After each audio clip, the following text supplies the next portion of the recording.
శుభోదయం పిల్లలు. పంచతంత్రం కథలు ఎలా వచ్చాయో మనం తెలుసుకున్నాం కదా! అలాగే మనం ఈరోజు పంచతంత్రంలో రెండవ భాగమైన మిత్రభేదం నుండి ఒక కథను తెలుసుకుందాం. ఆ కథ పేరు సంజీవకం అనే ఎద్దు కథ. ఒకప్పుడు దక్షిణ భారతదేశంలో ఒక ఊరిలో వర్ధమానుడు అనే యువకుడు బంధువుల దగ్గర, తెలిసిన వాళ్ళ దగ్గర కొంత డబ్బును అప్పుగా తీసుకొని చుట్టుపక్కల ఊళ్ళల్లో చౌకగా దొరికే వస్తువులను కొని బండ్ల మీద వేసుకొని వ్యాపార నిమిత్తం ఉత్తర భారతదేశం బయలుదేరాడు. వర్ధమానుడు బండికి కట్టిన 2 ఎద్దులలో ఒక దాని పేరు సంజీవకం, రెండవ దాని పేరు నందకం. ఆ 2 చాలా కాలం నుంచి మంచి మిత్రులు. కొద్ది రోజులు ప్రయాణం సాఫీగా సాగింది. ఒక అడవిలోని కొండల మధ్యగా రాళ్ళు రప్పలతో ఉన్న దారిలో నడుస్తూ ఉండగా సంజీవకం కాలు రాయికి తగిలి మడత పడిపోయింది. దానితో ఆ ఎద్దు బాధగా అరుస్తూ కుప్పకూలిపోయింది. వర్ధమానుడు సంజీవకం కాలును బాగా పరీక్షించి ఇక ఈ ఎద్దు ప్రయాణానికి పనికిరాదు అనుకొని దానిని అక్కడే వదిలేసి మరో ఎద్దును నందకముకు జతగా కట్టి బండిని నడిపించుకుంటూ వెళ్ళిపోయాడు. ఒంటరిగా మిగిలిపోయిన సంజీవకం కుంటుకుంటూ అడవిలో దొరికే గడ్డి గాదం మేస్తూ కాలం గడపసాగింది. కొంతకాలానికి సంజీవకం కాలు బాగుపడింది. ఒకనాడు కడుపు నిండా మేత తిని నీళ్లు తాగి భుక్తాయాసంతో కాళ్లను నేలకు తన్నుతూ పెద్దగా పౌరుషంగా రంకె వేసింది సంజీవకం. ఆ అరుపు దగ్గరలో ఉన్న కొండగుహలో ప్రతిధ్వనించింది. ఆ భయంకరమైన అడవి జంతువు అరుపులా వినిపించింది. ఆ అడవికి పింగళుడు అను సింహం రాజు. అతని వద్ద దమనకుడు, కరటకుడు అనే గుంటనక్కలు మంత్రులు. ఇవి తమ యొక్క అధికారాలను దుర్వినియోగం చేస్తూ పింగళకునికి చెడ్డ పేరు తీసుకువచ్చాయి. దానితో ఆగ్రహించిన పింగళకుడు వారిని తన మంత్రులుగా ఉండడానికి అనర్హులుగా భావించి తరిమేశాడు. ఆ రోజు పింగళకుడు ఏటికి పోయి నీరు తాగుదామని మూతి పెట్టబోతుండగా దానికి ఒక భయంకరమైన అరుపు వినబడింది. అది సంజీవకుని రంకె శబ్దం. పింగళకుడు అదిరపడి, నా అరుపు అడవిలోని జంతువులన్నింటినీ భయపెట్టేది, నా ఆకారానికి అరుపుకు భయపడిన జంతువులు నన్ను అడవికి రాజుగా ఎన్నుకున్నాయి. అటువంటి నాకు ఈ అరుపు విని దడ పుట్టిందంటే అది నాకంటే పెద్ద జంతువు అయి ఉండాలి అని అనుకొని తన గుహకి వెళ్ళిపోయాడు.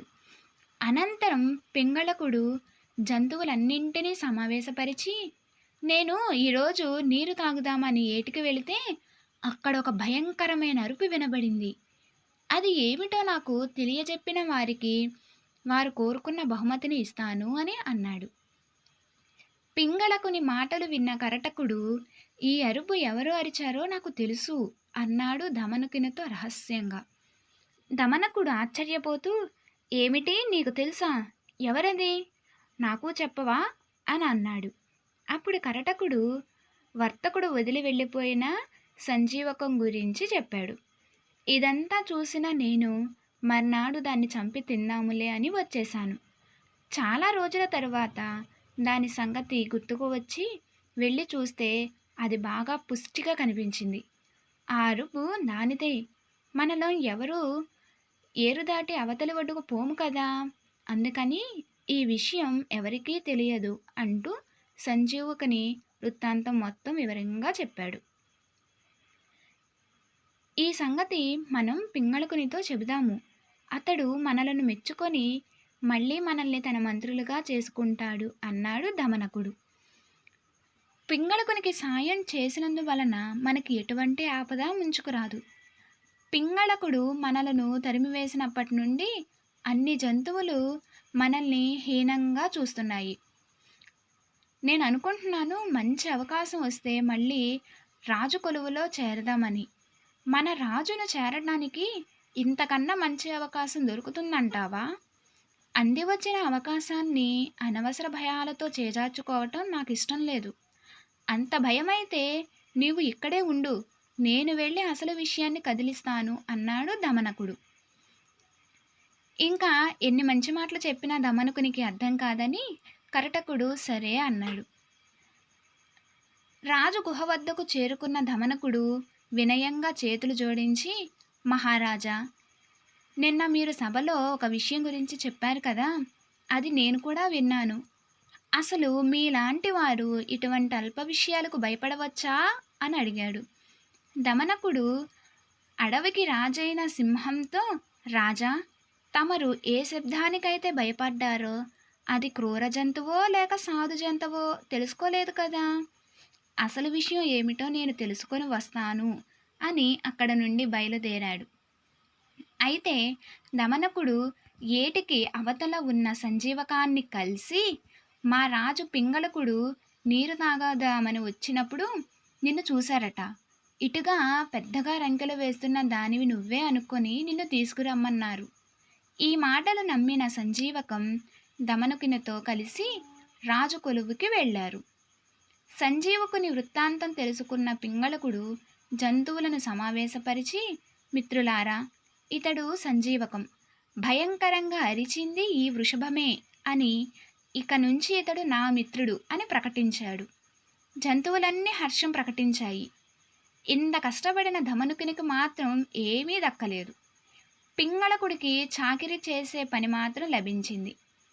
దమనకుడు ఎలాగైనా సరే సంజీవకానికి పింగళకునికి మధ్య వైరం రగిలించి వారిద్దరిని వేరు చేస్తాను అని ఒక ఉపాయాన్ని పన్ని రాజు వద్దకు వెళ్ళి, రాజా, నాకు సంజీవకం మీద అనుమానంగా ఉంది. ఇది వరకు మీరు తీసేసిన భృత్యులను తరచూ కలుసుకుంటున్నారు. మీకు స్నేహితుడై ఉండి మీ శత్రువులను కలుస్తున్నాడంటే తప్పకుండా సంజీవకం మనస్సులో ఏదో దురుద్దేశం ఉన్నట్లే అన్నాడు. అయితే నీ వంటి రాజుకు నిజానిజాలు తెలుసుకోకుండా వారిపై దాడి చేయడం తగని పని. ముందుగా సంజీవకాన్ని పిలిచి విషయం అడిగి తెలుసుకుందాం అన్నాడు కరటకుడు. అప్పుడు కరటకుడు దమనకునితో, నీవు పోయి సంజీవకాన్ని వెంటబెట్టుకురా అన్నాడు. దమనకుడు ఎక్కడలేని విచారాన్ని నటిస్తూ, సంజీవకం, ఈ మధ్య నువ్వు తనకు వ్యతిరేకంగా ఏవో కుట్రలు పన్నుతున్నావని రాజు అనుమానిస్తున్నాడు. నిన్ను తీసుకురమ్మన్నాడు. అప్పుడు సంజీవకం దమనకునితో, మిత్రత్వం చేసే ముందు అవతలి వ్యక్తికి గల స్నేహితులను వారి బలాలను గ్రహించాలి. కానీ నేను ఆ పని చేయక ఇప్పుడు నా ప్రాణాల మీదకు తెచ్చుకున్నాను. సరే పద, మృగరాజు దగ్గరకు పోదాము అన్నాడు. ఎదుటివారి బలాబలాలు తెలుసుకోకుండా వారితో యుద్ధం చేయడం అవివేకం అని దమనకుడు సంజీవకునితో చెప్పాడు. మిత్రమా, నేను మృగరాజుతో తలపడతానన్నది ఆయన గురించి తెలియక కాదు, నేను రాజద్రోహి కాదని తెలపటం కొరకే అని చెప్పి అన్నాడు. నీవు వెళ్ళి పింగళకునితో నేను యుద్ధానికి సిద్ధమని చెప్పు అని అన్నాడు. తన ఎత్తు సఫలమైనందుకు దమనకుడు పింగళకుని వద్దకు పోయి, రాజా, ఆ సంజీవకం ఎంత అహంకారో రాజద్రోహో నాకు ఇప్పుడు తెలిసింది. ఆ సంజీవకం యుద్ధానికి సిద్ధంగా ఉండమని చెప్పింది అంటూ లేనిపోనివి కల్పించి చెప్పాడు సంజీవకం మీద. దీనితో ఆగ్రహించిన పింగళకుడు, ఆ సంజీవకానికి అంత గర్వమా, రాని దానిని ఒక్క పంజాతో చంపేస్తాను అని పలికాడు. ఇంతలో సంజీవకం రాకను గమనించిన సింహం ఒక్క ఉదుటున సంజీవకం పైకి దూకింది. ఇరువురి మధ్య భయంకరమైన పోరు జరిగింది. అంతే, సంజీవకం ప్రాణాలు అనంతవాయువులలో కలిసిపోయాయి. ఆ తరువాత పింగళకుడు తన మంత్రిగా దమనకుని నియమించుకున్నాడు. ఆ విధంగా దమనకుని ఎత్తు ఫలించింది. పింగళకుని వద్ద తిరిగి అత్యున్నతమైన పదవిని సొంతం చేసుకున్నాడు.